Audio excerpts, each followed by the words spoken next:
Sa engagement party ng kapatid ni Alejandro sa The Grand Pacific Ballroom sa Makati, ang ID tag sa dibdib ko ay nakasulat na housekeeper. Nag-smirk ang kanyang ina. Staff ka lang dito, walang upuan, walang plato, walang pwesto. Tumawa si Alejandro. Ang pagkain ay para sa pamilya.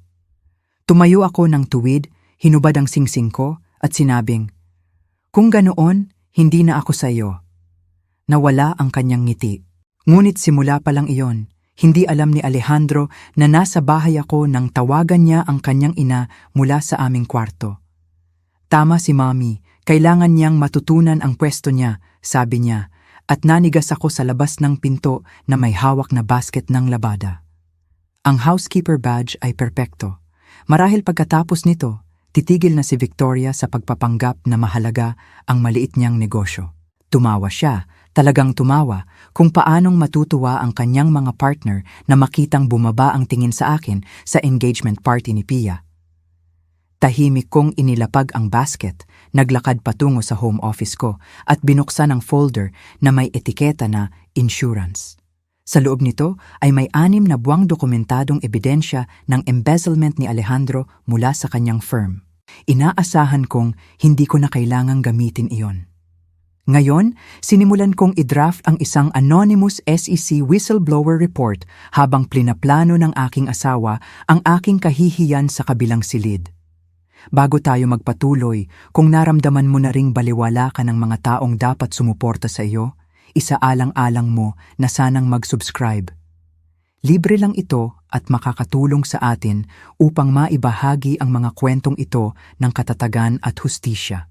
Ngayon, tingnan natin kung gaano kalalim ang pagtataksil na ito. Ang basket ng labada ay naglalaman ng mamahaling polo ni Alejandro. Bawat isa ay perpektong naplansya ayon sa gusto niya, na may eksaktong 1 pulgada ng starch sa kulyar. 5 taon ko nang ginagawa ang kanyang labada, hindi dahil sa wala kaming kayang kumuha ng katulong, ngunit dahil iginiit ni Alejandro na ipinapakita nito ang tamang debosyon ng asawa, ang parehong debosyon na nagpapagising sa akin ng Vime 45 bawat umaga upang ihanda ang kanyang mamahaling kape habang sinusuri ko ang mga quarterly report para sa mga nabibigong negosyo na aking inaayos. Hindi niya alam na habang siya ay natutulog, nililigtas ko ang mga restaurant sa Makati at BGC mula sa pagkalugi, nakikipagnegosasyon sa mga kreditor, at gumagawa ng mga financial model na magtatakda kung mapanatili ba ng mga pamilya ang kanilang kabuhayan. Ang home office ko ay naging isang command center sa loob ng nakaraang 3 taon. 2 monitor ang nagpapakita ng mga spreadsheet para sa restaurant ni Mang Tonyo na nalulugi ng halos 1.7 milyon bawat buwan. Tumawag sa akin si Mang Tonyo na umiiyak noong nakaraang linggo. Sinabing balibaliktad ang kanyang ama sa libingan kung nalaman niyang nalulugi ang negosyo ng pamilya. Natukoy ko na ang kanilang mga problema. Ang food cost ay nasa 47%, samantalang dapat ay mas mababa sa 30%. 3 vendor ang labis na naniningil dahil walang nagnegosasyon ulit ng kontrata sa loob ng 1 dekada. At isang menu na hindi umangkop sa mga demographic ng kapitbahayan na nagbago mula sa mga pamilya patungo sa mga young professional na nangangailangan ng mabilis na option sa tanghalian. Aayusin ko ang lahat sa mas mababang halaga kaysa sa sinisingil ng malalaking consulting firm. Ngunit ayon kay Alejandro, ito ay maliit kong libangan lamang. Ang insurance folder ay tila mas mabigat pa sa aktwal nitong timbang. 6 na buwan na ang nakalipas, napansin ko ang mga pagkakaiba-iba sa mga file sa home office ni Alejandro. Naging pabaya siya, iniiwan ang mga dokumento ng Lakeshore Partners sa kanyang mesa, iniisip na masyado akong nakatuon sa maliit kong negosyo upang maunawaan ang mga komplikadong instrumento sa pananalapi. Ngunit mas naiintindihan ko ang mga ito kaysa sa kanya. Mga line item na hindi magkatugma, mga gastos ng kumpanya sa portfolio na aktwal na personal na singil, ang mga pondo ng investor na inilihis sa mga account na matutuntun sa kontrol ni Alejandro. Klasikong embezzlement na binihisan ng private equity jargon.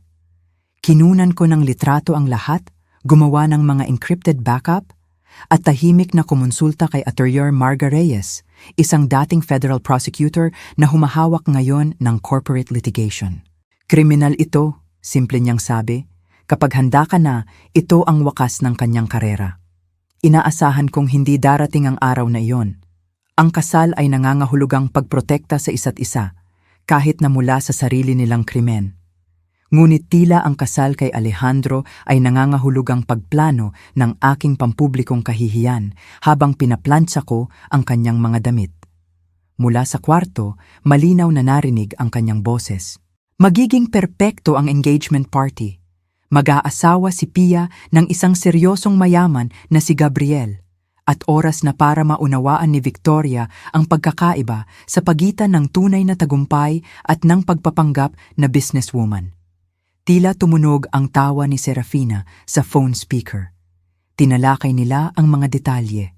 Kung paano naghihintay ang name badge sa check-in. Kung paano walang upuan sa aming mesa. Kung paano nila sisiguraduhin na mapapansin ng lahat na hindi ako hinahainan ng pagkain. Nailigtas niya ang kumpanya ng iyong ama, pag-amin ni Serafina. Pero hindi iyon nangangahulugang pamilya siya. Ang katulong ay katulong, gaano man kaganda ang damit. 18 buwan na ang nakalipas, ang katulong na iyon ay nagtrabaho ng 16 na oras bawat araw upang iligtas ang Hawthorne Manufacturing mula sa pagkalugi. Binuo ni Don Ricardo, ang ama ni Alejandro, ang kumpanya sa loob ng 30 taon, ngunit ibinunyag ng COVID ang bawat kahinaan sa kanilang operasyon. Ang tradisyonal na mga consultant ay humingi ng 22.8 milyon para lang suriin ang sitwasyon. Isinaayos ko ang lahat sa halagang 7.4 milyon.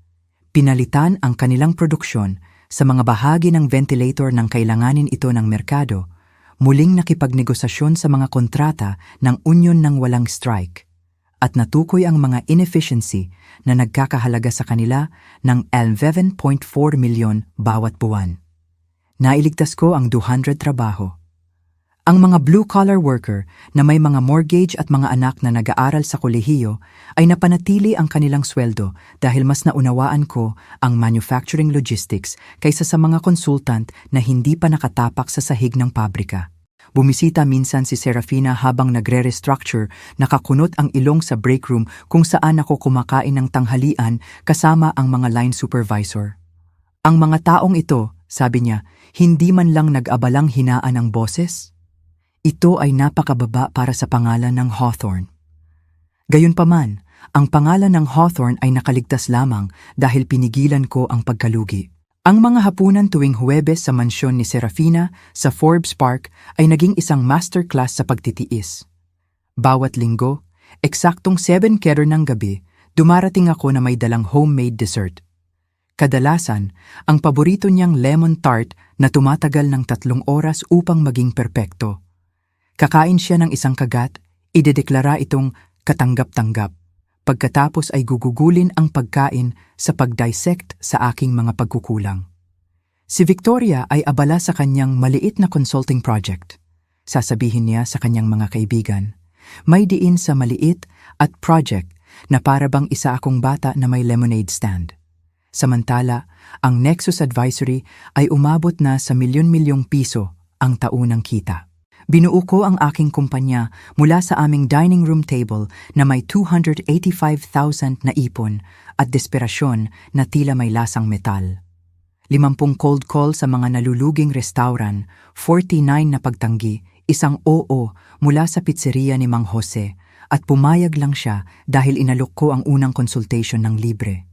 Nag-irap ang kanyang anak nang pumasok ako, batang babae. Walang katulad ng mga consultant na nakasuit na inaasahan nila. Ngunit ang mga numero ay hindi nagsisinungaling. Binawasan ko ang kanilang cost ng 35% nang hindi isinasakripisyo ang kalidad. Ginawang moderno ang kanilang ordering system. At tinuruan sila ng social media marketing na nagdala ng mga customer na mas bata sa QWERTY sa unang pagkakataon sa loob ng maraming taon. Sinabi ni Mang Jose sa lahat, sa kanyang pinsan na may-ari ng steakhouse, sa panaderya sa kabilang kalye, sa gastropub na 3 linggo na lang at magsasara na. Sa loob ng 6 na buwan, nagkaroon ako ng 8 kliyente. Sa loob ng 1 taon, kinuha ko si Himi Ramos mula sa isang malaking auditing firm dahil hindi ko na kayang mag-isa ang dami ng trabaho. Ngayon, mayroon akong 17 aktibong restructuring project at isang waiting list ng mga negosyong handang magbayad ng mataas na halaga para sa muling pagkabuhay. Ngunit para kay Alejandro, ang tagumpay ay nangangahulugang Lakeshore Partners, nangangahulugang mga partners meeting sa mga glass tower, nangangahulugang pera ng ibang tao na nagbubunga ng kita sa pamamagitan ng financial engineering na walang nilikhang tunay. Ang tagumpay ko, ang pagliligtas sa aktwal na mga negosyo, ang pagpapanatili ng aktwal na mga trabaho, ay maliit kong proyekto lamang na nagpapanatili sa akin na abala habang siya ay gumagawa ng tunay na negosyo. I-save ko ang draft ng SEC complaint at nagbukas ng isang bagong dokumento. Iba ito, isang timeline ng bawat financial crime, bawat falsified document, bawat investor na dinaya. Ihahain ito ni Attorney Marga Reyes sa Lunes ng umaga kung kinakailangan. Ang engagement party ay sa Sabado. Sa oras na iyon, matututunan ni Alejandro na ang ilang mga posisyon ay hindi maituturo sa pamamagitan ng kahihiyan. Ang ilang mga posisyon ay kinikita sa pamamagitan ng kakayahan, integridad, at ang kakayahang sirain ang isang tao gamit ang sarili nilang mga krimen laban sa kanila. Natapos ang tawag niya na may mga pangako sa kanyang ina kung gaano kasaya ang Sabado. Isinara ko ang aking laptop at bumalik sa labada, tinitiklop ang kanyang mga damit na may parehong presisyon na inilapat ko sa forensic accounting. Bawat tiklop ay perpekto, bawat kulyar ay eksakto ayon sa hinihiling niya. Ang devoted wife ay pinapanatili ang kanyang perpektong posisyon habang pinaplano ang kumpletong pagkasira ng taong nag-iisip na maaari niya akong maliitin sa harap ng mga financial elite ng Makati. Ang housekeeper badge ang magiging kanyang obra maestra ng kalupitan, ngunit ang SEC filing ang magiging akin. Pagkalipas ng 2 linggo, sa isang malamlam na Martes ng hapon na nagbabadya ng ulan, nagpakita si Pia sa aming townhouse ng walang tawag. Nakatayo siya sa aming doorstep na may maskara na tumutulo sa kanyang pisngi. Ang kanyang karaniwang perpektong blonde hair ay nakatali sa isang magulong bun. Nakasuot ng sweatpants at hoodie ng sikat na unibersidad na nagpapamukha sa kanya bilang isang college student na siya bago siya dinala ni Gabriel Marquez sa kanyang mundo ng mga tech startup at mga pangako ng venture capital. Sa tingin ko, nagkakamali ako ng matindi, sabi niya, at hinila ko siya sa loob bago pa makita ng sinumang kapitbahay ang isang Hawthorne na umiiyak sa publiko. Bawal na malaman ni Serafina na nagpakita ng kahinaan ang kanyang bunsong anak sa harap ng mga taong makakakita. Umupo kami sa aking kusina habang gumagawa ako ng tsaa, maayos na tsaa na may loose leaves sa isang pot, hindi ang mga bag na iginigiit ni Alejandro na ayos lang. Nahagip ng singsing ni Pia ang liwanag. 3 karat na napapalibutan ng mas maliliit na diamante, ang uri ng singsing na nag-aanunsyo ng kayamanan bago pa magsalita ang nagsusuot. Ikinukot niya ito sa kanyang daliri na para bang sinusunog siya nito. Gusto ni Gabriel na magpakasal na kami sa susunod na buwan, sabi niya, mahina ang boses. Sabi niya, walang saysay maghintay, kailangan lang naming gawin iyon bago mag-go public ang kumpanya niya. Nagagalit siya kapag nagmumungkahi ako na maghintay hanggang sa tagsibol. Pinanatili kong neutral ang aking mukha habang tumatakbo ang isip ko. Si Gabriel Marquez ay nagpapatakbo ng isang fintech startup na tinatawag na Pure Metrics na nag-aangking nagre-revolusyon sa pagpoproseso ng bayad para sa maliliit na negosyo. 2 beses na itong nabanggit ni Alejandro sa hapunan, humanga sa kanilang mga numero ng paglago. Ngunit may isang bagay sa boses ni Pia ang nagpaliyab sa aking consultant instincts. Sabihin mo sa akin ang tungkol sa galit, maingat kong sabi, habang binubuhusan siya ng tsaa. Hindi iyon tunay na galit. Pressure lang iyon. Tulad ng ipakita niya sa akin ang prenup na ginawa ng kanyang mga abogado. Tila kailangan kong pirmahan na isuko ang mga karapatan sa kanyang kumpanya. Anumang magiging kumpanya sa hinaharap at sumang-ayon sa confidentiality tungkol sa kanyang mga transaksyon sa negosyo. Nang hilingin kong ipareview iyon sa sarili kong abogado, sinabi niyang nagiging dramatic ako. Nang umalis si Pia, ginawa ko ang pinakamahusay kong gawin, magsaliksik. Ang kumpanya ni Gabriel ay nagpakita ng kahangahangang metric sa papel. 2 milyong user, 40% quarter-over-quarter growth, mga partnership sa 3 pangunahing bangko. Ngunit alam kong basahin ang nasa likod ng mga numero. Ang aking mga contact sa mga bangko ay hindi pa nakarinig ng pure metrics. Ang paglago ng user ay sumusunod sa mga pattern na nakita ko sa mga mapanlinlang na kumpanya. Masyadong linear, masyadong consistent, kulang sa mga organic fluctuation ng tunay na pagtanggap. Sa umaga, natagpuan ko ang katotohanan. Pinapalaki ni Gabriel ang mga metric upang makuha ang kanyang Series B funding. Ang 2 milyong user ay halos lahat ay bot. Ang mga banking partnership ay mga letter of intent, hindi aktwal na kontrata. Ang kanyang kumpanya ay 3 buwan na lang at babagsak na.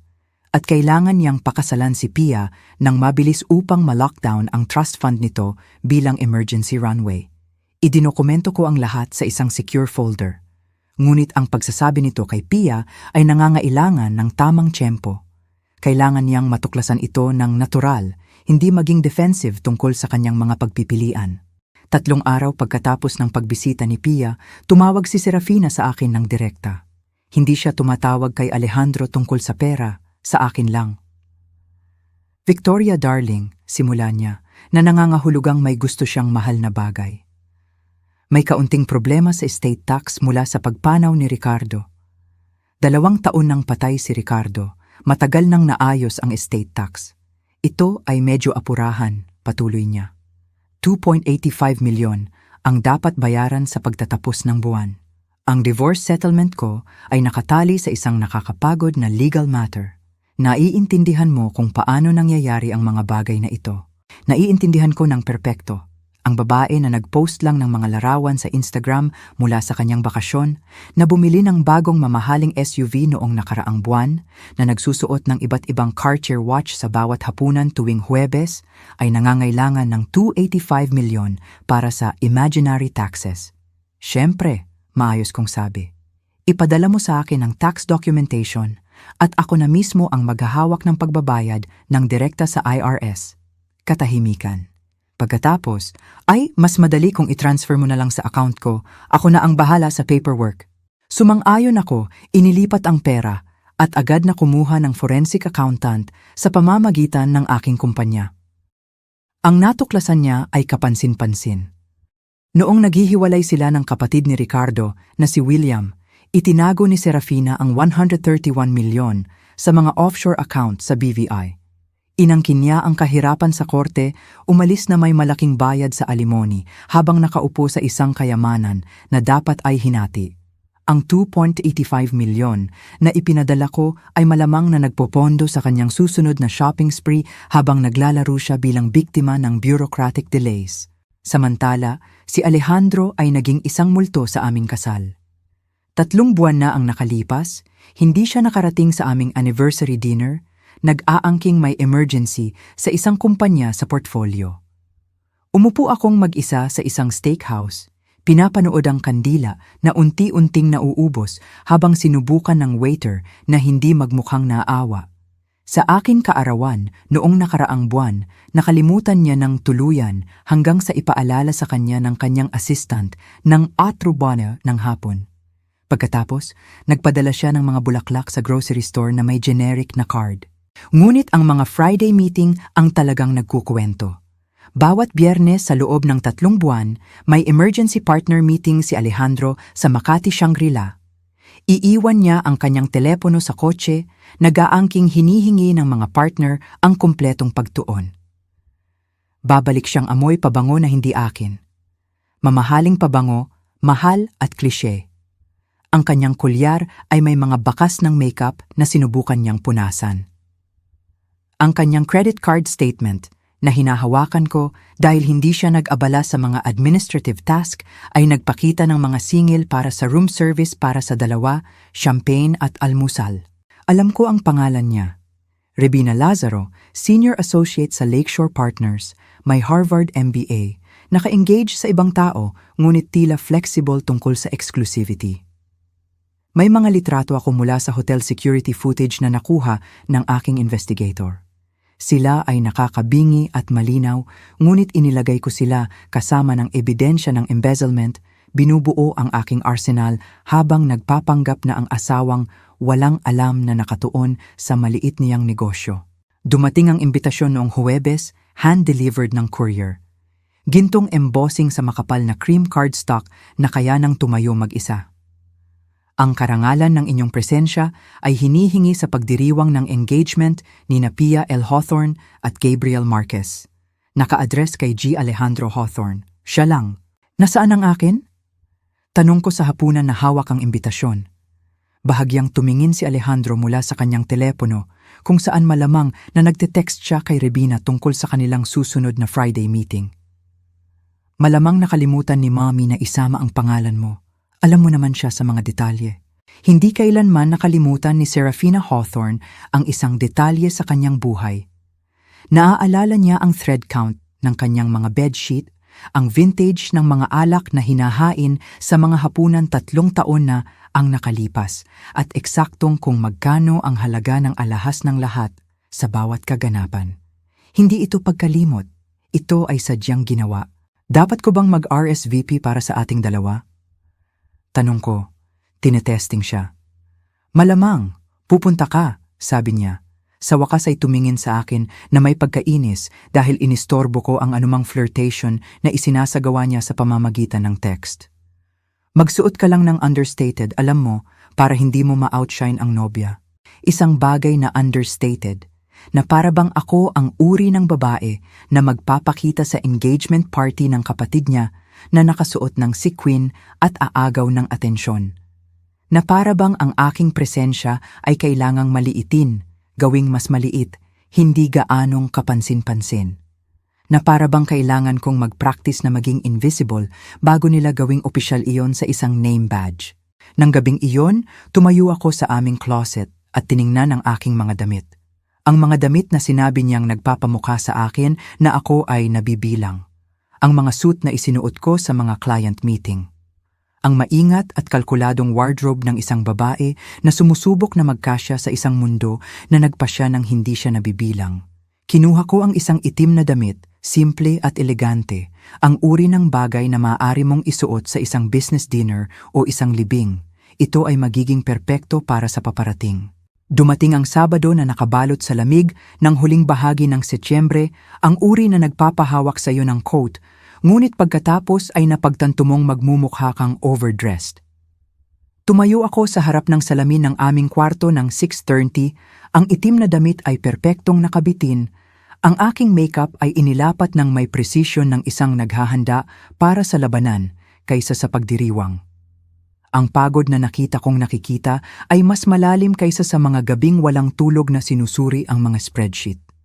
Ito ang pagod ng pagpapanatili ng isang kasal na naging performance art. Umalis si Alejandro 2 oras na mas maaga para sa client drinks bago ang party. Ang parehong client drinks na nangangailangan ng muling pag-apply ng cologne at isang sariwang kamisa.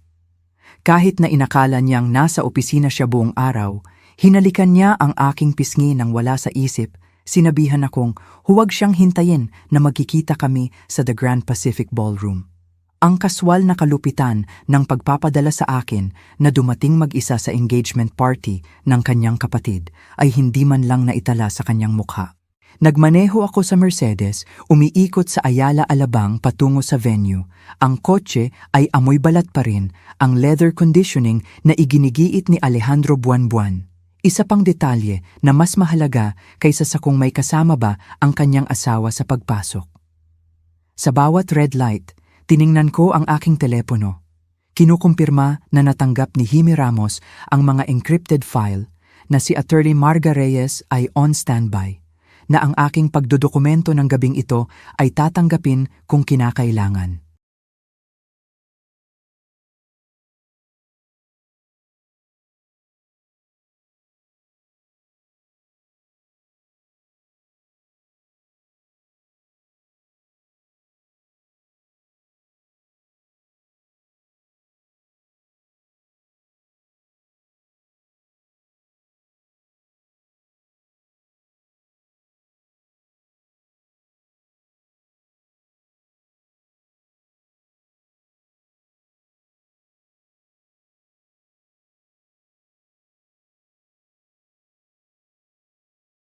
Sa loob, ang lobby ay kumikinang sa partikular na kombinasyon ng marmol at ambisyon na nagpapakilala sa mga elite venue ng Maynila. Ang mga kumpol ng kasamahan ni Alejandro ay nakatayo malapit sa bar at narinig ko ang aking pangalan na lumulutang mula sa kanilang usapan. Iyan ang nag-iisip na siya ay isang business consultant, sabi ng isang tao na hindi gaanong tahimik. Pinapayagan siya ni Alejandro na maglaro sa maliit niyang kumpanya. Tumawa sila. Ang tunog ay matalim tulad ng pagdampi ng mga champagne flute. Lumakad ako sa kanila patungo sa check-in table. Ang aking mga heel ay tumitik-tik sa marmol na may metronomic precision. Ang bawat hakbang ay sadyang ginawa, kontrolado, ang lakad ng isang taong nabibilang kahit na ang bawat bulong ay nagpapahiwatig ng iba. Ang mesa ay may ivory linen, dinaluhan ng isang babae na nakasuot ng pearls na malamang na mas mahal pa kaysa sa kanyang buwanang sweldo. Victoria Hawthorne, malinaw kong sabi. Ngumiti siya, sinimula ng pag-flip sa kanyang listahan. Ang ngiti ay nag-alinlangan. Nag-flip ulit siya, pinadaan ang kanyang kuko sa mga pangalan. Sa pangatlong pagkakataon, mas mabagal ngayon at pinanood ko ang pamumula ng kanyang leeg. Paumanhin, maaari mo bang ulitin ang pangalan? Victoria Hawthorne, Hawthorne. Tumingin siya sa akin na may tunay na pagkabalisa, pagkatapos ay tumingin sa isang bagay sa ilalim ng mesa. Bahagyang nanginginig ang kanyang kamay habang inaabot niya ang isang badge na nakatago ng hiwalay sa iba.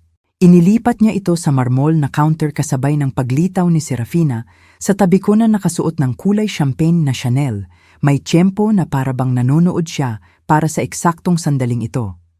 Ang badge ay nakasulat na Victoria Housekeeper sa eleganteng script. Ay Victoria, anunsyo ni Serafina, ang kanyang boses ay itinaas upang marinig sa buong lobby. Staff ka lang dito? Ang mga salita ay dumating na parang hatol ng hukom. Ang mga pag-uusap ay tumigil sa kalagitnaan ng pangungusap. Ang mga investment banker ay tumalikod mula sa kanilang whiskey.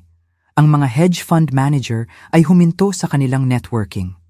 300 sa mga financial elite ng Maynila ay biglang nagkaroon ng entertainment sa gabing iyon.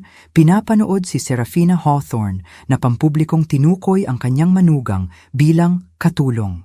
Siya ba iyon, bulong ng isang tao, ang nagligtas sa Hawthorne Manufacturing? Sumagot ang isa pang boses. Tila siya na raw ang housekeeper ngayon. May isang tao pa ngang kumuha ng litrato gamit ang kanilang telepono.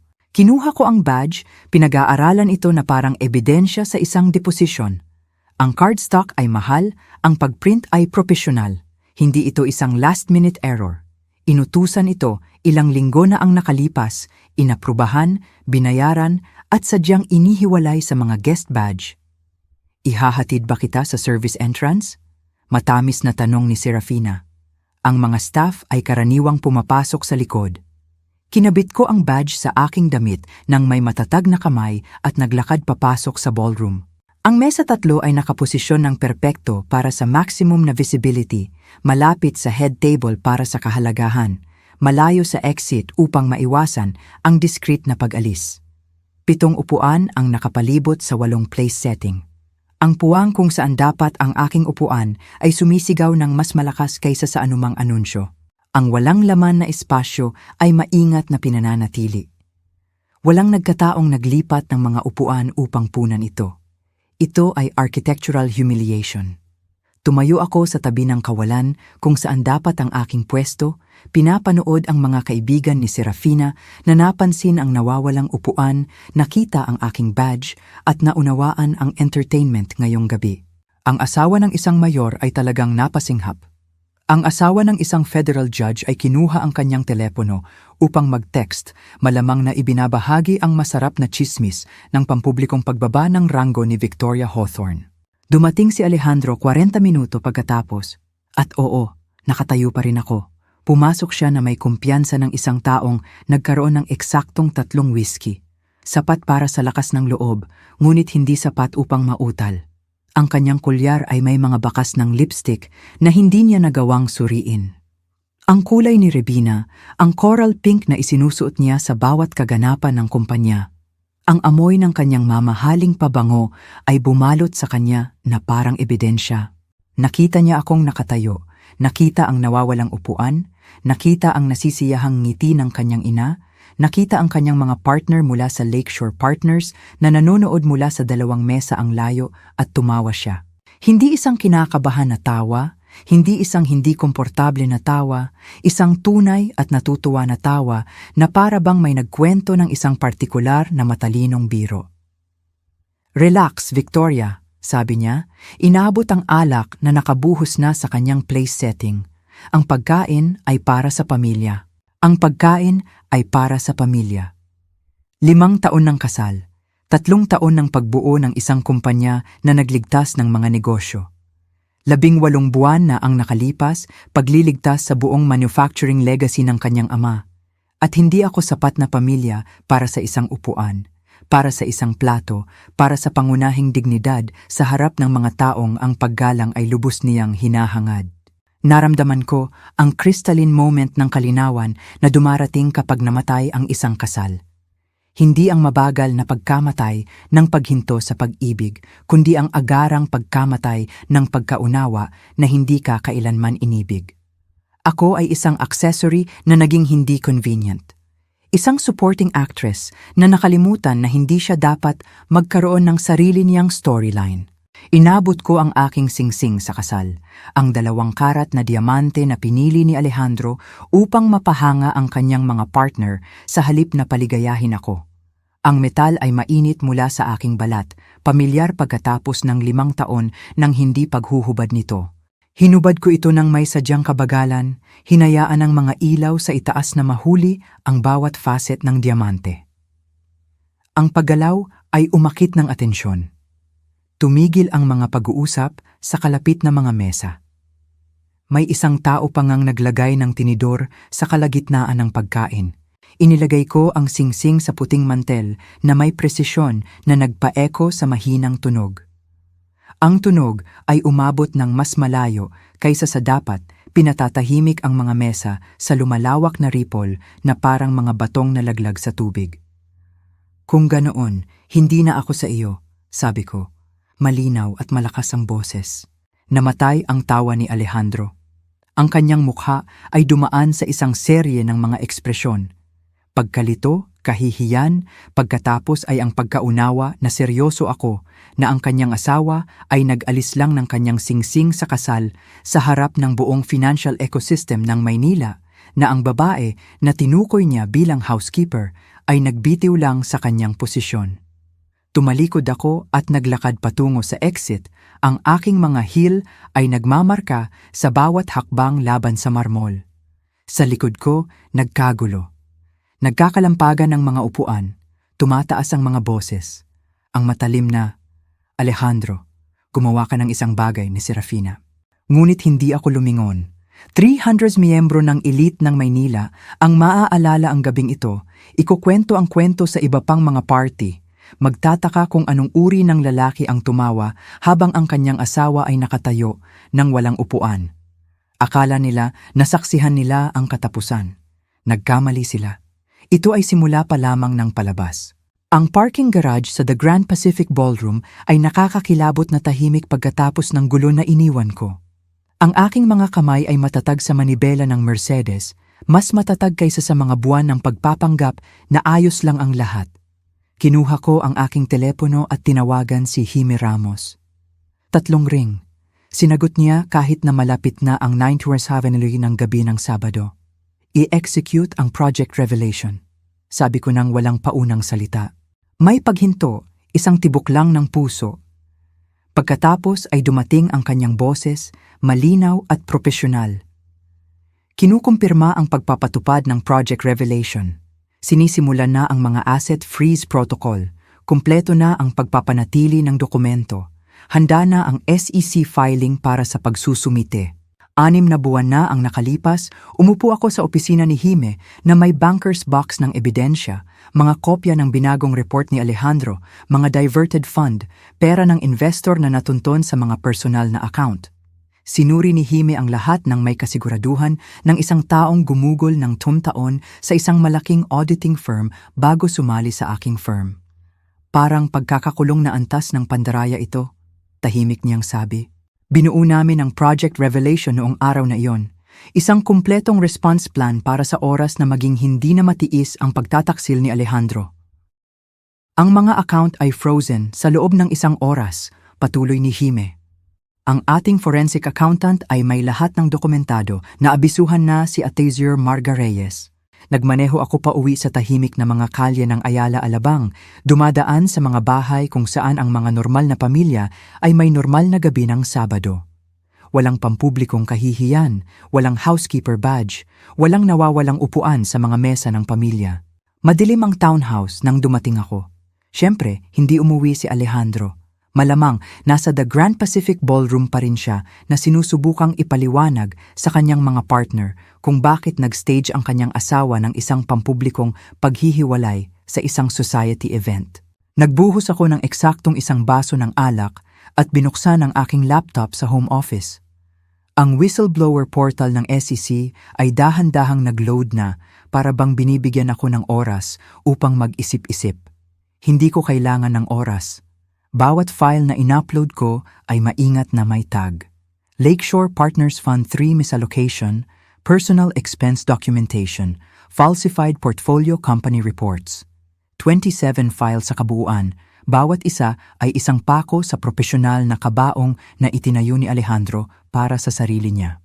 Nagbuzz ang aking telepono. Alejandro, hayaan ko itong mag-ring through sa voicemail. Pagkatapos ay muli at muli. Sa ikalimang tawag, naging curious ako upang tingnan ang caller ID. Iba't ibang numero, ang linya ng kanyang opisina, ang kanyang cell, ang partner's conference room. Pagsapit ng hating gabi, mayroon akong 17 missed calls. Sa wakas ay pinakinggan ko ang voicemail na iniwan niya pagkatapos ng pagtatangka bilang 12. Victoria, kalokohan ito. Anuman ang punto na sinusubukan mong gawin, nagawa mo na. Tumawag ka sa akin pabalik. Ang kanyang boses ay kontrolado, lawyerly. Ang tono na ginagamit niya sa mga mahirap na kliyente. Ang mensahe ng ika-13 tawag ay iba. Kailangan nating talakayin ito ng rationally. Emotional ka. Pag-usapan natin kung anuman ang bumabagabag sa'yo. Sa ika-16 na mensahe, ang desperasyon ay gumapang. Nagtatanong ang mga partner, naiintindihan mo ba ang ginagawa mo? Sinisira mo ang lahat ng binuo natin. Lahat ng binuo natin na para bang nag-ambag siya ng anumang bagay sa aking kumpanya maliban sa pagmamataas. Na para bang ang kanyang embezzlement at affair ay nagtatayo sa halip na sumisira. 5:30 ng linggo ng umaga, nag-ring ang doorbell ko. Nakatayo si Atimer Marga Reyes sa aking porch sa isang malinis na suite sa kabila ng hindi magandang oras. May hawak na leather briefcase na malamang na mas mahal pa kaysa sa upa ng karamihan sa mga tao. Nagmaneho siya diretso mula sa kanyang bahay pagkatapos ng tawag ni Hime. Repasuhin natin ang iyong mga option, sabi niya. Ikinalat ang mga Manila folder sa aking dining room table na para bang naghahatag siya ng mga baraha sa pinakamataas na stakes poker game sa mundo. Ang unang folder ay naglalaman ng pinakamagagandang hit ni Alejandro sa infidelity. Mga litrato mula sa Makati Shangri-La, mga time-stamped credit card receipt, sworn affidavit mula sa hotel staff na binayaran upang magbulag-bulagan. Si Rebina Lazaro ay tampok na tampok, ngunit hindi siya nag-iisa. Mayroon ding Jennifer mula sa Hong Kong trip, si Maria mula sa Miami conference.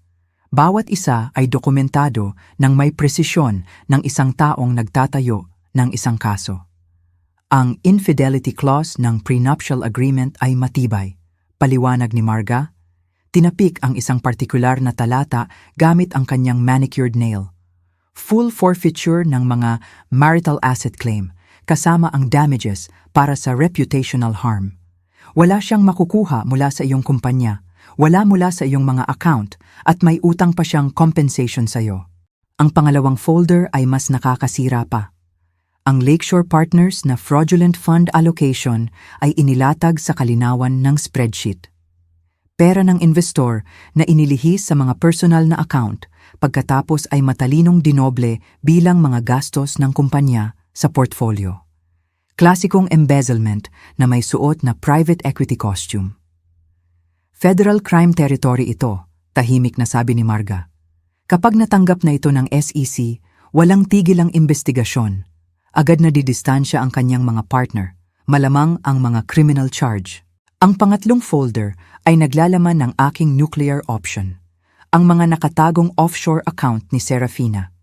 131 milyon na dapat ay hinati sa kanyang diborsyo, itinago sa BVI habang umiiyak siya ng kahirapan sa korte. Ang abogado ng kanyang ex-husband ay makikita itong napaka-interesante, sabi ni Marga. Ang mga clawback provision pa lamang ay babangkarote na sa kanya. Nagtrabaho kami sa bawat dokumento, bawat diskarte, bawat potensyal na resulta. Si Marga ay may uri ng masusing paghahanda na nagmula sa 20 na taon ng pagsira sa mga mayamang lalaki na nag-iisip na sila ay untouchable. Pagkaalis niya ng tanghali, mayroon akong malinaw na landas. Magiging brutal ito, methodical, at ganap na legal. Nang gabing iyon, linggo pa rin, nag-ring ang aking telepono na may numerong hindi ko nakikilala. Halos hindi ko sagutin, pagkatapos ay napansin ko ang area code ng sikat na universidad sa Maynila. Victoria, ang boses ay maliit, natatakot. Si Pia ito, nasa lobby mo ako. Maaari ba akong umakyat? Nakatayo siya sa aking pinto 5 minuto pagkatapos, mukhang wasak. Pajama pants sa ilalim ng sweatshirt, walang makeup, ang mga guhit ng maskara ay nakikita pa rin mula sa pag-iyak. Sa kanyang mga kamay, hawak niya ang mga printed page na may highlight at mga sulat kamay na tala sa gilid. Nagsaliksik ako sa kumpanya ni Gabriel, sabi niya, ang kanyang boses ay halos hindi marinig. Pagkatapos ng sinabi mo tungkol sa pagsusuri, hindi nagtutugma ang mga numero. Gumawa ako ng tsaa habang ikinakalat niya ang kanyang pananaliksik sa aking kitchen counter. Nagawa niya ang magandang trabaho, mas mahusay kaysa sa inaasahan ko mula sa isang walang pinansyal na background. Mga user growth chart na nagpakita ng imposibleng mga pattern, mga anunsyo ng partnership na humantong sa mga patay na website, mga LinkedIn profile ng empleyado para sa mga taong hindi umiiral. Peke lahat ito, hindi ba? Tanong niya, tumitingin sa akin na may mga mata na alam na ang sagot. Umupo kami sa sahig ng aking kusina, nakasandal sa mga cabinet, nagbabahagi ng tsaa at katotohanan. Ipinaliwanag ko kung paano ko natuklasan ang pandaraya, kung bakit ako naghintay na sabihin sa kanya, kung paano ginagamit ni Gabriel ang kanilang engagement upang ma-access ang kanyang trust fund bago gumuho ang kanyang kumpanya. Pinoprotektahan mo ako, dahan-dahan niyang sabi, habang tinawag ka ni Mommy na housekeeper habang si Alejandro ay... Huminto siya. Nagsisimula ang mga bagong luha. Ikaw lang ang nagpakita ng kabaitan sa akin. Matapat kong sinabi sa kanya. Nang ikinasal ako kay Alejandro, tinanggap mo ako. Hindi mo ako kailanman pinaramdam na hindi ako nabibilang. Ikaw lang ang talagang kumilos na parang pamilya, bulong niya. Nag-usap kami hanggang halos hating gabi. Nagpaplano kung paano niya haharapin si Gabriel, kung paano niya poprotektahan ang sarili niya ng legal at pinansyal. Ibinigay ko sa kanya ang card ni Attorney Marga Reyes, nangangakong sasagutin ko mismo ang mga legal fee. Nang sa wakas ay umalis siya, niyakap niya ako nang may desperasyon ng isang taong natanto lang kung gaano siya nag-iisa sa sarili niyang pamilya. Tumayo ako sa aking walang laman na townhouse pagkatapos napapaligiran ng ebidensya ng sistematikong pagtataksil at kalkuladong kalupitan. Bukas, ihahain ang mga dokumento. Ang mga account ay magiging frozen. Magsisimula ang mga investigasyon. Ang imperyo ng pamilyang Hawthorne ay magsisimula ng pagbagsak nito. Ngunit ngayong gabi, sa aking kusina kasama si Pia, naaalala ko kung bakit ko ginagawa ito. Hindi lang para sa paghihiganti, bagaman iyon ay magiging kasiyasya, ngunit dahil mayroong kailangang magprotekta sa mga taong inaangkin nilang iniibig habang sinisira. Kailangang may maging pamilya na ipinapanggap nila. Dumating ang Lunes ng umaga na may uri ng malamig na hangin ng taglagas na nagpaparamdam na mas matalas, mas malinaw ang lahat. Nasa desk na ako nang bumagsak ang unang domino eksaktong oitchow. Nagbuzz ang aking telepono na may voicemail notification mula sa isang numero na alam kong mabuti. Ang pribadong linya ni Serafina. Pinatugtog ko ito sa speaker habang sinusuri ko ang aking mga morning email. Ikaw na mapaghiganti at walang kwentang tao. Ang kanyang boses ay gumagalaw sa speaker, mataas at nababalisa. Paano mo nagawa iyon? May ideya ka ba kung ano ang ginawa mo? Ang abogado ni William ay naghatid lang ng mga papel sa akin. Alam nila ang tungkol sa mga Cayman account. Alam nila ang lahat. Nagpatuloy ang mensahe sa loob ng 3 minuto pa. Nagpapalitan sa pagitan ng mga banta ng legal action at desperadong pagtatangka sa negosasyon. Gumamit siya ng mga salita na hindi ko kailanman narinig mula sa kanyang perpektong painted lips noon. Ang pinakintab na matron ng Forbes Park ay ganap na nag-crack na inilalabas ang desperadong babae sa ilalim na nagtago ng 131 milyon habang nag-aangking hindi niya kayang bumili ng grocery sa panahon ng kanyang diborsyo. Dinilite ko ang voicemail at nagbukas ng isang email mula kay Attorney Margareyes. Ang subject line ay nakasulat, Simply Clawback Initiated. Ang abogado ni William ay naghain ng mga emergency motion kaninang umaga. Ang mga account ni Serafina ay frozen habang nakabinbin ang investigasyon. May utang siyang 45.6 milyon sa mga parusa kasama ang orihinal na 131 milyon na itinago niya. Ang kanyang mamahaling SUV ay ibabalik sa katapusan ng linggo. 9:15, nagring ang aking telepono. Si Jimmy Ramos tumawag mula sa kanyang kotse. Kailangan mong makita ang isang bagay, sabi niya nang walang pagbati. Tingnan mo ang email mo. Ang security footage mula sa Lakeshore Partners ay nag-leak lang. Ang video ay grainy, ngunit sapat na malinaw. Si Alejandro sa kanyang corner office ng 7:43 ng umaga na nagbabasa ng isang bagay sa kanyang computer screen. Ang kanyang mukha ay nagbago mula sa nalilito patungo sa nagpapanik patungo sa galit sa loob ng 30 segundo. Pagkatapos ay kinuha niya ang kanyang laptop at inihagis ito sa glass wall ng kanyang opisina nang may sapat na lakas upang mag-iwan ng isang spider web crack. Ang tunog ng nababasag na teknolohiya ay hinaluan ng kanyang pagsigaw sa kanyang assistant na kunin agad ang kanyang abogado. Ang nakuha ng security footage pagkatapos ay mas nakakasira pa. 3 junior analyst ang nakatayo na nakatigil sa hallway. Nakaangat ang mga telepono, nagre-record sa kumpletong breakdown ng kanilang boss. Si Alejandro ay sumisigaw ng mga obscene. Lumilipad ang mga papel, sinusubukan niyang tumawag sa isang tao. Malamang ako, at inihagis ang kanyang telepono nang hindi ako sumasagot. Viral na iyon, sabi ni Hime. An Hawthorne meltdown. Bawat financial blog sa Maynila ay kinuha iyon. Pagsapit ng tanghali, ang video ay napanood na ng 40,000 beses. May isang tao na nag-edit nito sa classical music, ginagawang mas unhinged ang galit ni Alejandro laban sa Vivaldi's Four Seasons. Ang comment section ay brutal.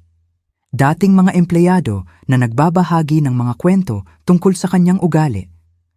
Mga kakumpetensya na nagtatanong sa kanyang katatagan.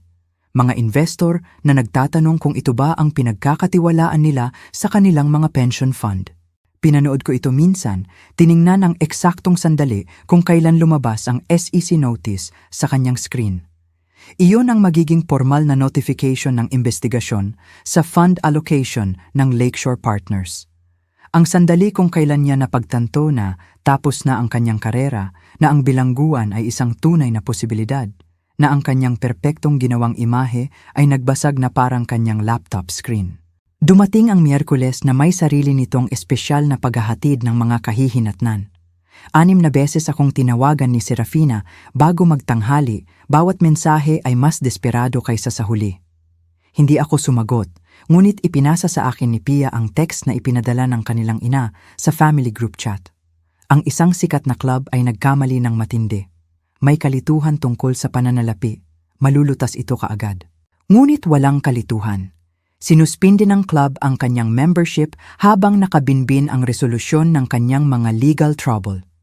Ang parehong establishmento kung saan siya nagahari sa loob ng 20 taon, kung saan siya naglingkod sa mga committee at nag-organisa ng mga gala, ay magalang ngunit matatag na ipinatapon siya. Si Pia ay tumawag sa akin ng hapong iyon. Ang kanyang boses ay pinaghalong shock at isang bagay na malapit sa kasiyahan. Nagpakita si Mommy para sa kanyang tennis match at ang kanyang mga gamit sa locker ay nakakahon sa lobby, sabi niya. Sinamahan siya ng security palabas. Nakita ng lahat. May kumuha pang ang litrato. Ang makapangyarihang Serafina Hawthorne nabawasan sa pagdadala ng isang cardboard box ng mga tennis whites at designer athletic wear sa pamamagitan ng isang lobby na puno ng mga taong minsan ay itinuturing niyang mas mababa sa kanyang pansin. Ang Chicago Society Pages o Society Pages ng Maynila ay magpipiesta dito sa loob ng maraming buwan. Nagdala ang Huwebes ng isang hindi inaasahang bisita. Dumating si Hime sa aking home office na may folder at isang ekspresyon na natutunan kong kilalanin.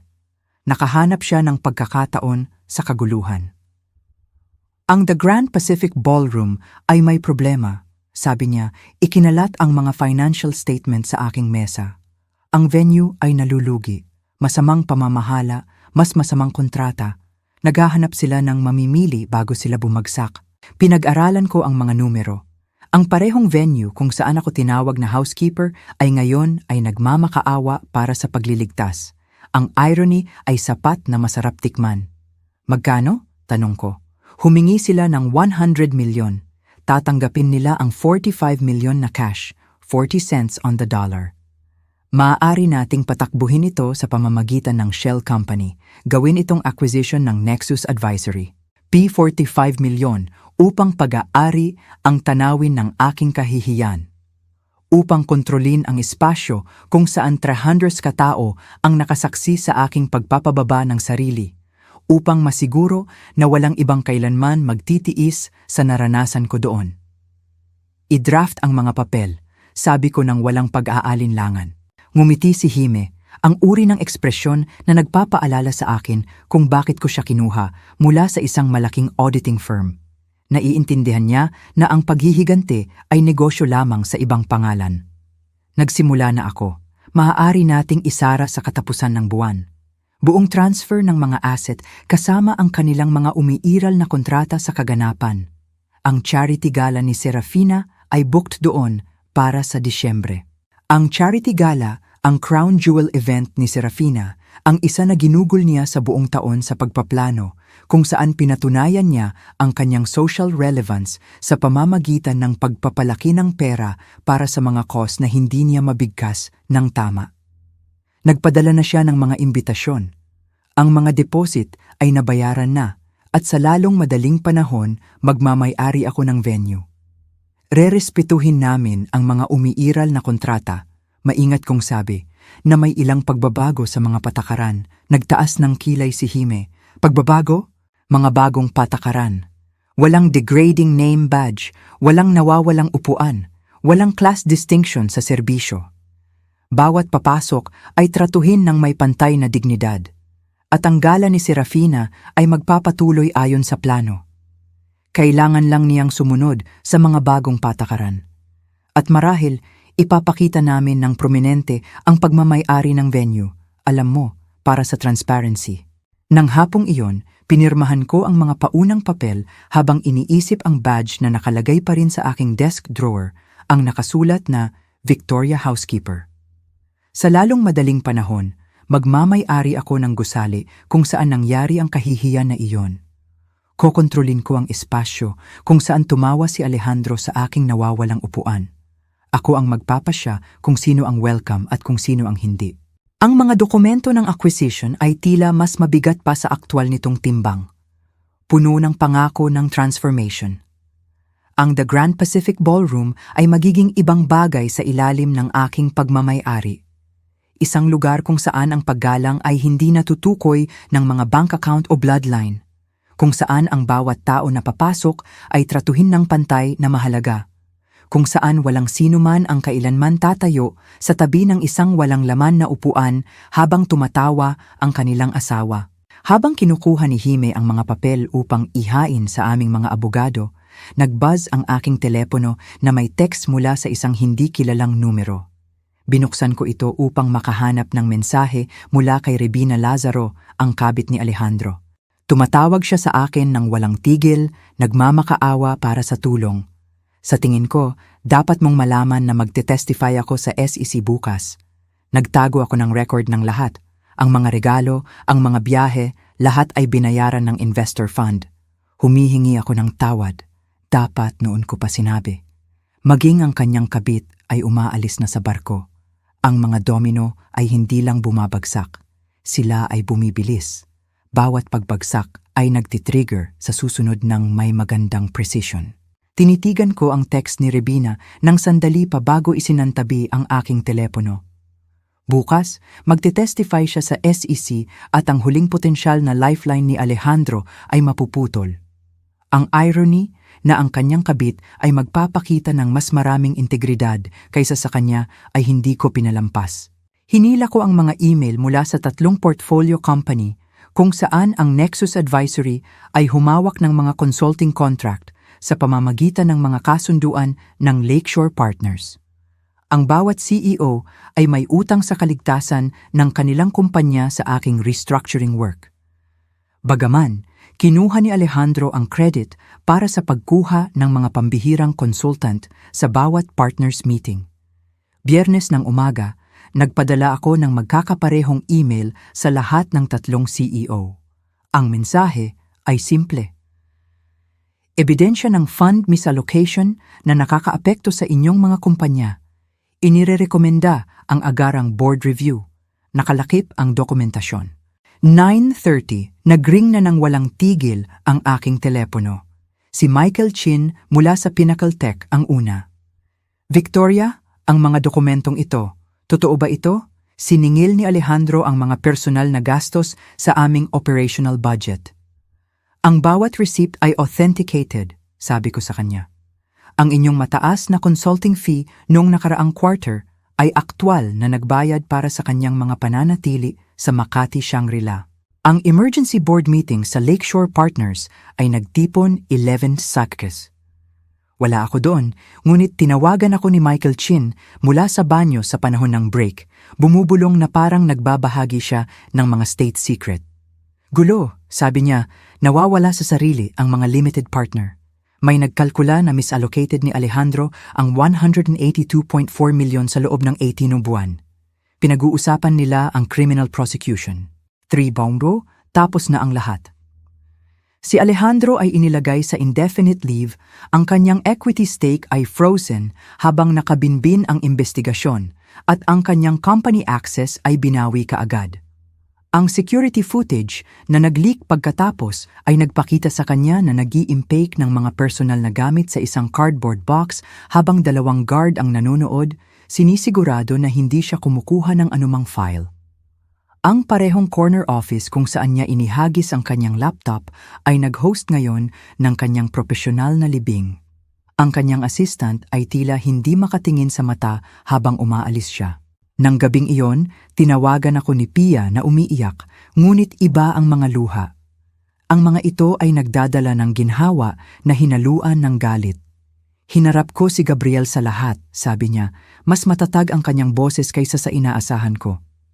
Sa una, itinanggi niya, sinabing paranoid ako na hindi ko naiintindihan ang mga startup metric. Pagkatapos ay ipinakita ko sa kanya ang ebidensya na tinulungan mo akong tipunin.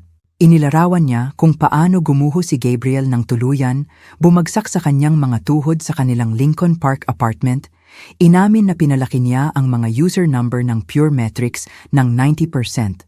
Ang 2 milyong user ay halos lahat ay bot na binili niya mula sa isang developer. Ang mga banking partnership ay umiiral lamang sa mga draft proposal. Ang lahat ay idinisenyo upang makuha ang funding bago lumabas ang katotohanan. Patuloy niyang sinasabing maaari niyang itama iyon. Patuloy ni Pia, gumagapang ang pagkasuklam sa kanyang boses.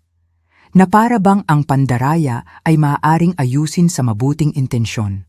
Talagang iminungkahi niyang magpakasal kami nang mabilis upang hindi ako makapag-testify laban sa kanya. Tinapos niya ang engagement sa pamamagitan ng group text upang maiwasan ang mga individual na paghaharap sa mga taong nakipagkaibigan lamang sa kanya para sa kanyang trust fund. Ang mensahe ay maikli. Weddings off, pakiusap, huwag mo akong kontakin. Ang kanyang telepono ay sumabog sa mga mensahe mula sa pekeng pag-aalala hanggang sa galit na mga kahilingan para sa paliwanag. Hinarangan niya silang lahat. Iniligtas mo ako mula sa pagiging asawa ng isang federal defendant, tahimik niyang sabi. Mula sa pagbisita sa kanya sa bilangguan, mula sa pagkumpiska ng aking mga asset, mula sa pagkawala ng lahat sa kanyang mga krimen. 2:00 ng umaga, nakita ng doorbell camera ko ang paggalaw. Ang alert sa aking telepono ay nagpakita kay Alejandro na nakatayo sa aking porch, bahagyang umuugoy. Ang kanyang mamahaling suit, karaniwang malinis, ay may gusot at mantsa. Ang kanyang kurbata ay nakaluwag sa kanyang leeg. Mukha siyang kung ano siya, isang lalaki na ang buong mundo ay gumuho sa loob ng wala pang isang linggo.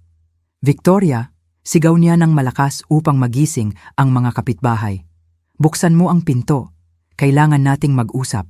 Pinanood ko sa pamamagitan ng camera feed habang nagpapalitan siya sa pagitan ng pagpalo sa pinto at pagtungo dito para sa suporta. Ang recording ay magiging perpektong ebidensya para sa restraining order na ihahain ni Atty. Marga Reyes sa pagbubukas ng hukuman. Alam kong nanonood ka, bulol niya, tumitingin ng direkta sa kamera. Sa tingin mo nanalo ka, sisirain ko ang maliit mong kumpanya. Sasabihin ko sa lahat kung ano ka talaga. Kung ano talaga ako. Isang babae na nagligtas sa negosyo ng kanyang pamilya, sumuporta sa kanyang karera at nagtayo ng sarili niyang tagumpay sa kabila ng kanyang patuloy na pagpapababa. Ang banta ay maaaring nakakatakot sa akin noon.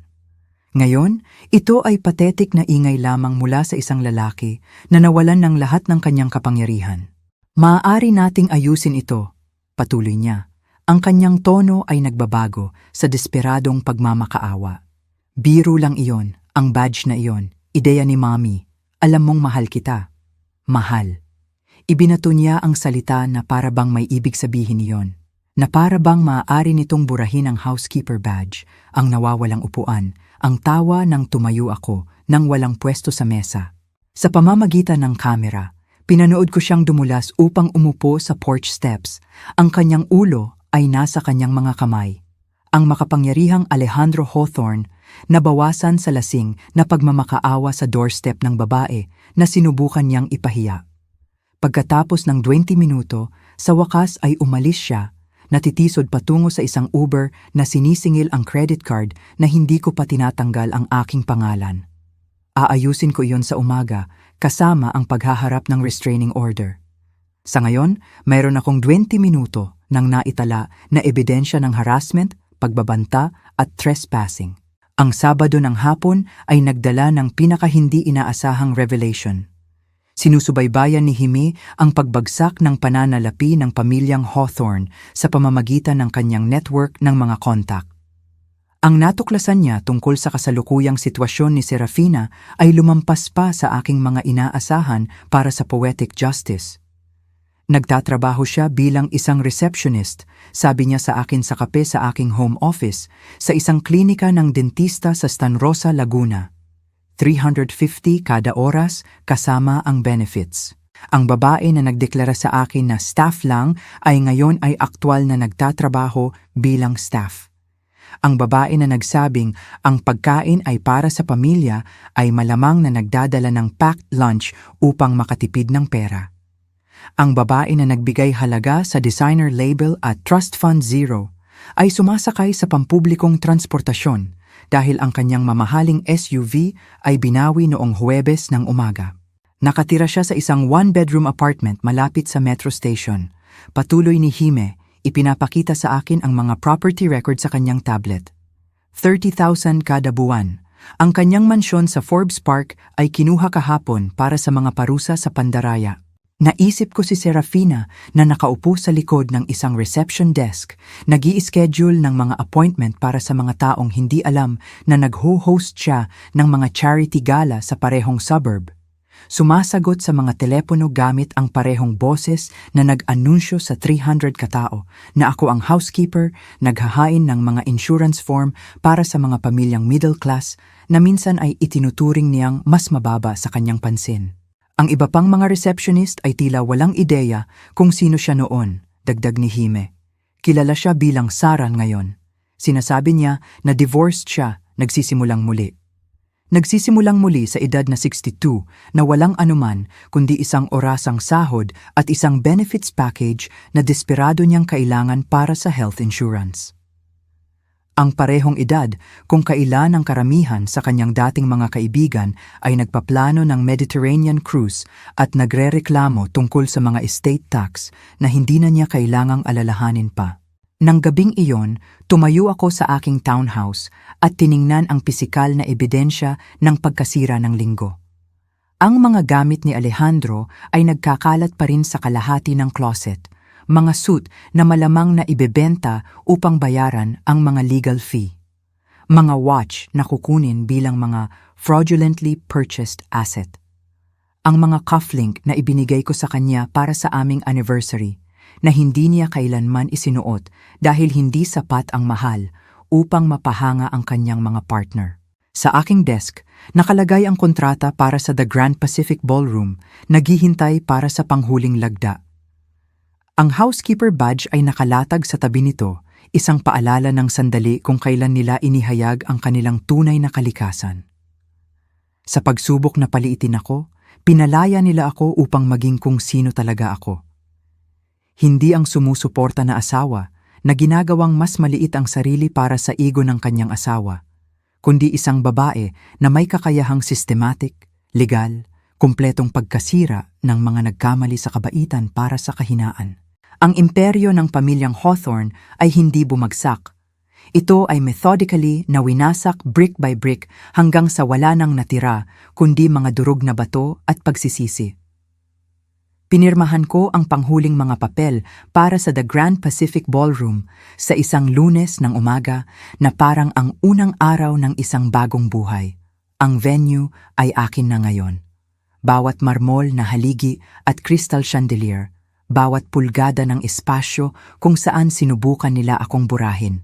Inayos ni Hime ang press conference na gaganapin sa Miyerkules na yon 12 ng hapon, eksakto kung kailan nagpupulong sana ang Charity Gala Planning Committee ni Serafina para sa kanilang panghuling paghahanda. Ang pangunahing ballroom ay mukhang iba sa liwanag ng araw, hindi gaanong nagpapataw. Tumayo ako sa podium na inayos nila, nakatingin sa mga nagtipong reporter, mga may-ari ng lokal na negosyo, at mga kinatawan mula sa iba't ibang community organization ng Maynila. Ang parehong silid kung saan ako tinanggihan ng upuan ay naglalaman ngayon ng 50 katao na dumating upang pakinggan ang aking vision para sa kinabukasan ng venue. Ang The Grand Pacific Ballroom ay gagana sa ilalim ng mga bagong prinsipyo. Inihayag ko, ang aking boses ay matatag at malinaw sa microphone. Magsisimula ngayon, inaalis namin ang lahat ng hierarchical seating arrangement at mga kasanayan sa demeaning identification. Bawat panauhin, anuman ang kanilang bank account o bloodline ay tratuhin ng may pantay na dignidad at paggalang. Nagtaas ako ng isang sample ng aming mga bagong name badge. Simple, elegante, mga pangalan lamang na walang titulo o designation. Walang sino man ang kailanman tatawaging housekeeper o staff o anumang bagay na idinisenyo upang paliitin sila. Bukod pa rito, patuloy ko, ilulunsad namin ang Community Celebration Initiative. Minsan sa isang buwan, ang The Grand Pacific Ballroom ay magiging available ng libre sa mga pamilya ng immigrant na nagdiriwang ng mga milestone, kasal, pagtatapos, seremonya ng citizenship. Dahil ang lahat ay nararapat ng isang magandang espasyo para sa kanilang mahahalagang sandali. Hindi lamang ang mga ipinanganak na may pribilehiyo. Isang reporter mula sa isang sikat na pahayagan ang nagtaas ng kanyang kamay. Ginang Hawthorne, paano ang mga umiiral na booking? Naiintindihan namin na mayroong isang malaking charity gala na naka-schedule para sa Disyembre. Ang lahat ng umiiral na kontrata ay rerespetuhin na may mga bagong patakaran na ipinatutupad. Maingat kong sabi. Gayunpaman, ang anumang kaganapan na hindi makasunod sa aming mga pamantayan ng pantay na pagtrato ay kailangang humanap ng alternatibong venue. Nagbigay na kami ng buong refund kung saan kinakailangan. Ang gala ni Serafina, ang crown jewel ng kanyang social calendar, ay opisyal na patay.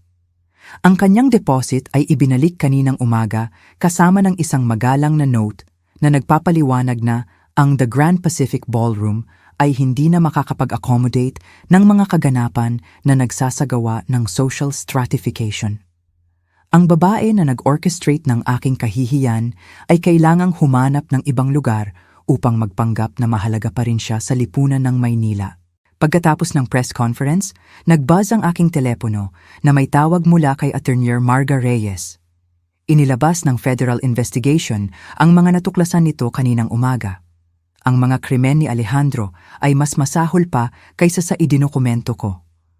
182.4 milyon ang embezzled sa loob ng 18 buwan. Sistematikong ninakaw mula sa mga investor na nagtiwala sa kanya sa kanilang mga retirement fund at college endowment. Kinukuha na nila ang lahat, paliwanag ni Marga. Ang townhouse ay ibebenta sa subasta sa susunod na buwan. Parehong Porsche ang bangka na iningatan niya, maging ang kanyang koleksyon ng watch, ang mamahaling Patek Philippe na isinuot niya upang magmayabang sa mga partners meeting, binili ito gamit ang ninakaw na pondo. Ang townhouse kung saan ako gumawa ng kape bawat umaga, kung saan ko pinlansya ang kanyang mga damit habang plinaplano niya ang aking kahihiyan, ay ibebenta sa sinumang pinakamataas ang bidder. Ang kanyang mahalagang vintage Porsche 911, ang isa na ginugol niya sa katapusan ng linggo sa pagpapakintab habang nililigtas ko ang mga nabibigong negosyo, ay mapupunta sa garahe ng iba. Bawat simbolo ng kanyang tagumpay ay inaalis, inilalantad ang pandaraya sa ilalim ng fakad. Ang kanyang legal defense ay nagkakahalaga ng 22.8 milyon at tumataas, patuloy ni Marga. Ang family trust na itinatag ng kanyang lolo ay halos naubos na. Wala nang matitira para sa mga appeal. Nang hapong iyon, isang hindi inaasahang email ang dumating mula kay Helena Morrison, senior partner sa Lakeshore Partners. Gusto niyang magkita ng pribado, malayo sa opisina sa isang tahimik na coffee shop. Halos tumanggi ako, pagkatapos ay nanalo ang curiosity. Si Helena ay mukhang mas matanda kaysa noong engagement party. Ang mga linya ng stress ay nakikita sa kabila ng kanyang maingat na makeup. Tumayo siya nang dumating ako, 1 kilos ng paggalang na hindi niya sana inaalok 2 linggo na ang nakalipas. May utang ako sa'yo na paumanhin, sabi niya nang walang paunang salita. Naghinala ako na misalocating si Alejandro ng pondo 6 na buwan na ang nakalipas. Maliit na pagkakaiba-iba, walang maaari kong patunayan. Dapat ay mas nag-imbestiga ako ng mas mahirap. Inilipat niya ang isang folder sa buong mesa. Sa loob ay may contact information para sa 12 CEO sa kanyang network. Lahat ay nagpapatakbo ng mga kumpanya na nangangailangan ng restructuring expertise. Ang mga ehekutibong ito ay nagpapahalaga sa integridad kaysa sa mga koneksyon, sabi niya. Kailangan nila ng isang taong makakaligtas sa kanilang mga negosyo nang hindi sinisira ang buhay ng kanilang mga empleyado. Nagawa ko na ang mga pagpapakilala. Inaasahan nila ang iyong mga tawag. 3 sa mga tawag na yon ay nagresulta sa agarang kontrata na nagkakahalaga ng higit sa 7 digit bawat isa. Sa loob ng 1 linggo, ang Nexus Advisory ay nagkaroon ng mas maraming trabaho kaysa sa kaya naming hawakan, na nangangailangan sa akin na kumuha ng 6 na bagong consultant upang pamahalaan ang overflow. Hindi na kami maliit kong negosyo, kundi ang premier restructuring firm ng Maynila. Hinahanap-hanap ng mga kumpanya na gusto ng tapat na solusyon sa halip na mga financial engineering trick. Ang sumunod na Biyernes, dumalo ako sa Women in Business Conference sa Hilton sa downtown. Hindi ako naka-schedule na magsalita, nagpaplano lamang na mag-network at posibleng kumuha ng bagong talento para sa aming lumalawak na team. Pagkatapos ay inihayag ng moderator ang isang surprise speaker para sa sesyon sa professional integrity. Naglakad si Pia sa entablado na nakasuot ng isang simpleng itim na suit. Ang kanyang buhok ay nakatali, hindi mukhang ang babae na umiyak sa aking kusina tungkol sa kanyang minadaling engagement. Inutusan niya ang podium ng may bagong kumpiyansa. 2 buwan na ang nakalipas, nagpaplano ako ng kasal sa isang lalaki na gumagawa ng federal fraud. Simula niya, ang kanyang boses ay umaabot sa punong auditorium.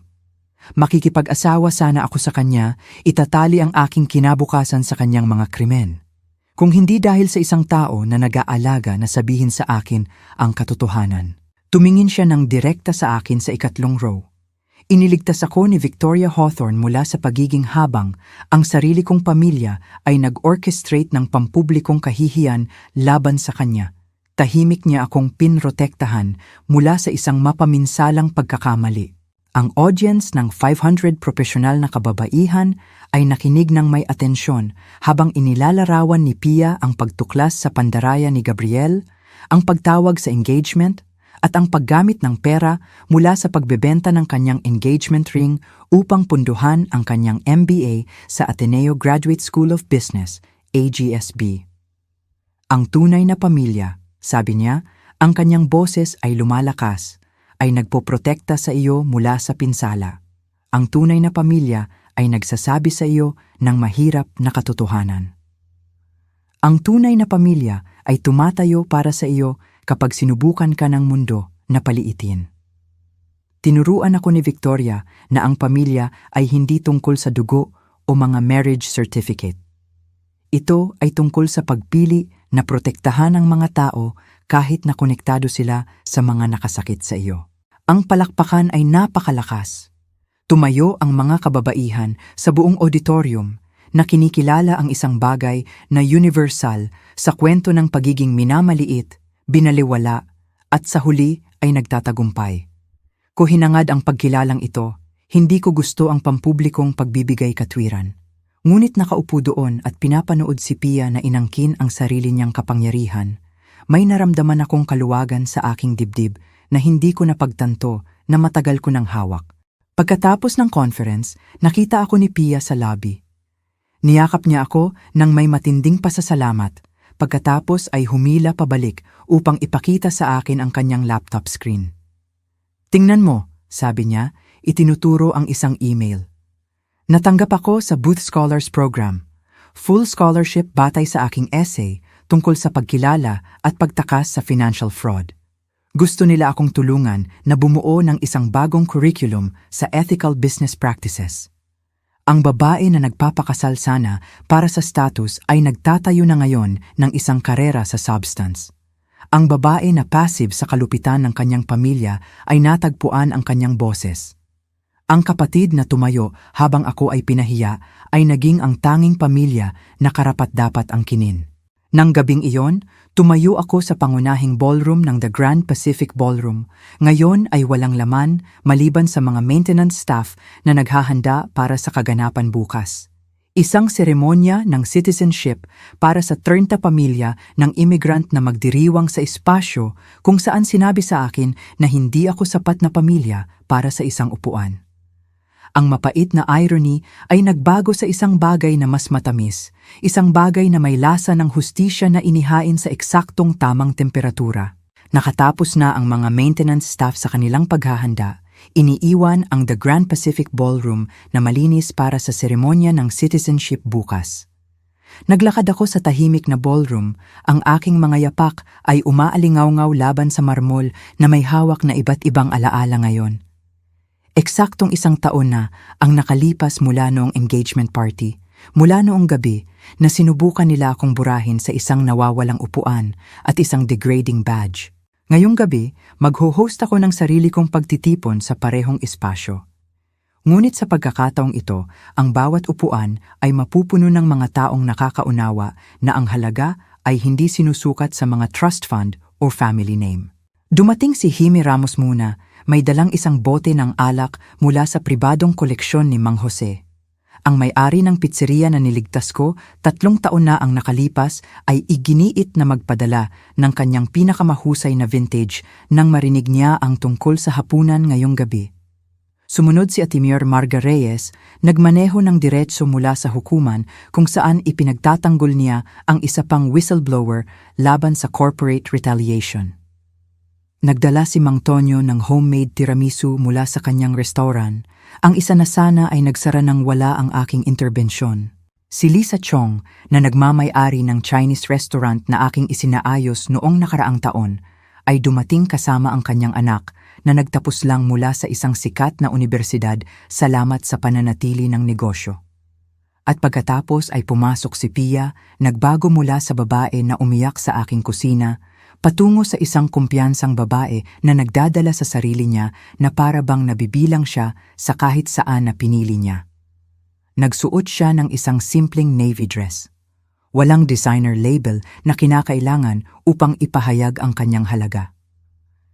1 taon, sabi niya, tumitingin sa paligid ng ballroom. Mahirap paniwalaan na dito nagsimulang gumuho ang lahat, o marahil dito nagsimulang magsama-sama ang lahat. Umupo kami sa isang bilog na mesa na sadyang pinili ko. Walang head, walang hierarchy, mga pantay lang na nagbabahagi ng pagkain. Ang pag-uusap ay dumaloy ng natural. Mga kwento ng mga negosyong naligtas at mga pamilyang napreserba, ng mga pangalawang pagkakataon at mga bagong simula. Ang anak ni Mang Tonyo ay kinuha ang restaurant at nag-i-innovate sa menu habang pinapanatili ang mga resipe ng kanyang lola. Ang pagpapalawak ni Lisa sa pangalawang lokasyon ay nauuna sa mga projection. Ang tawa ay tunay, ipinanganak mula sa mga ibinahaging pakikibaka at paggalang sa isa't isa sa halip na kinakabahan na networking. Sa katatagan, nagtaas si Hime ng kanyang baso. At kay Victoria na nagpakita sa atin na ang pagiging binaliwala bilang staff lang ay maaaring maging simula ng pagiging indispensable. Pagkatapos ng hapunan, nagmaneho ako patungo sa aking bagong opisina, isang espasyo na sadyang pinili ko dahil hindi ito nasa financial district kung saan nagtitipon ang dating mga kasamahan ni Alejandro. Ang gusali ay moderno, ngunit approachable. Ang aking opisina ay sumasakop sa sulok ng 2 palapag na may mga bintana na nakaharap sa mga kapitbahayan na puno ng maliliit na negosyo na nangangailangan ng pagliligtas. Sa dingding sa pagitan ng aking MBA diploma at ng nakaramang unang tseke mula kay Mang Jose, ang aking unang nagbabayad na kliyente, nakabitin ang housekeeper badge. Ipinagagawa ko itong professionally mounted na may museum quality glass. Ang cream cardstock ay perpektong napreserba, ang eleganteng script ay malinaw pa rin. Victoria Housekeeper.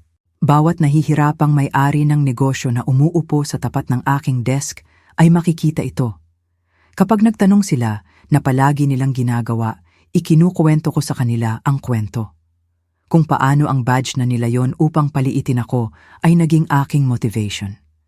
Kung paano ang pagiging tinawag na staff ay nagpalaya sa akin upang tumigil sa paghahanap ng pag-apruba mula sa mga taong hindi kailanman magbibigay nito. Kung paano ang pinakadakilang lakas kung minsan ay nagmumula sa mga binaliwala ng iba bilang hindi karapat-dapat.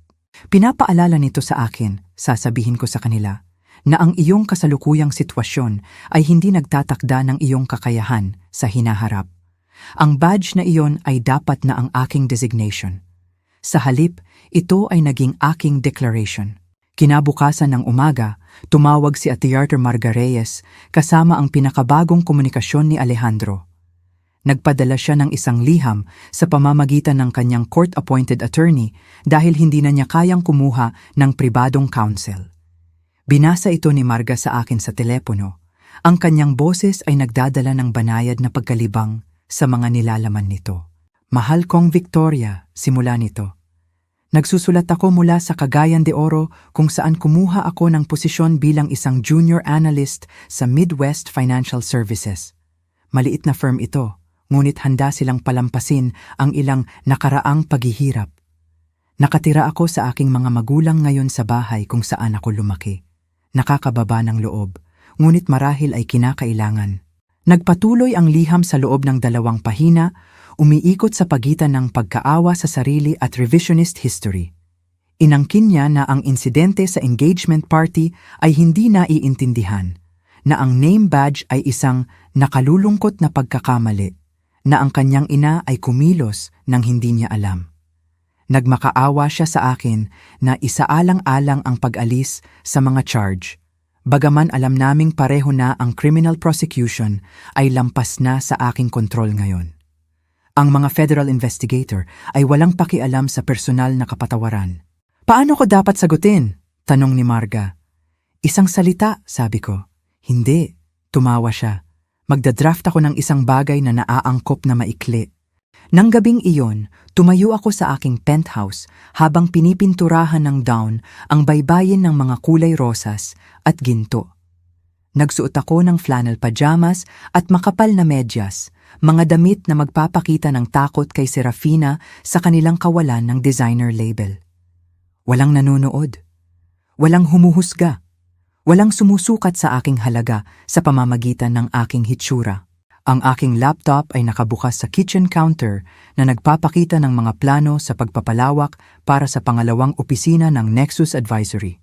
Natukoy namin ang Carrefour na hihirapang negosyo doon na maaaring makinabang mula sa aming restructuring expertise.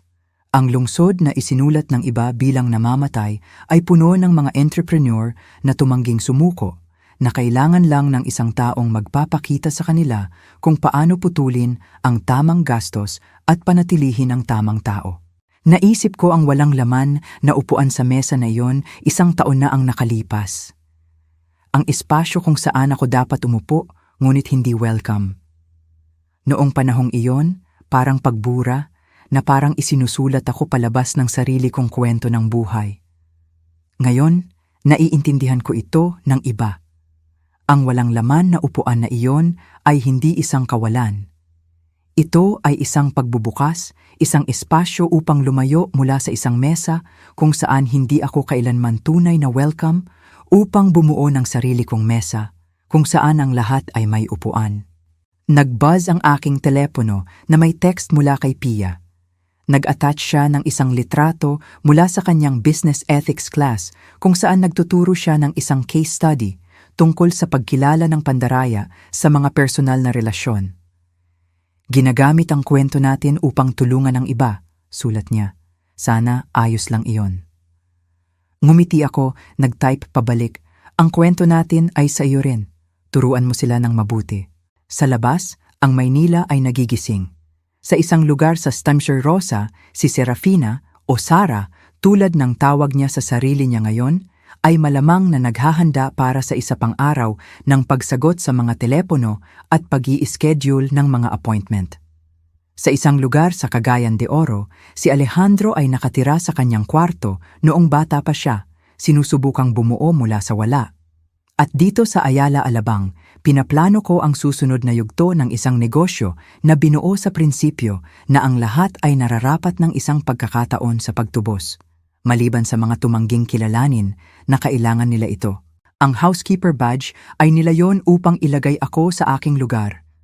Nagtagumpay ito hindi lang sa paraang nilayon nila.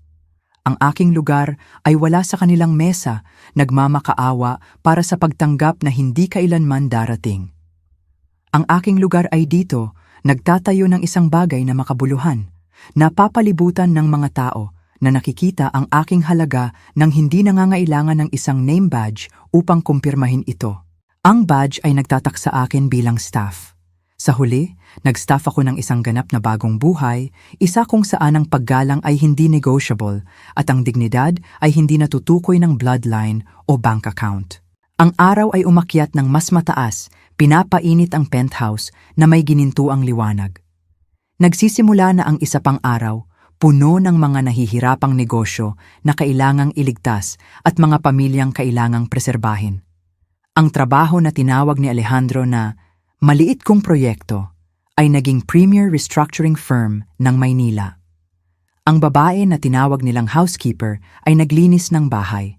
Winalis ang lahat na hindi na naglilingkod at bumuo ng isang bagay na mas mahusay sa lugar nito. Kung ang kwentong ito ng kalkuladong paghihiganti ay nagpatahimik sa iyo, pindutin ang like button na iyon ngayon.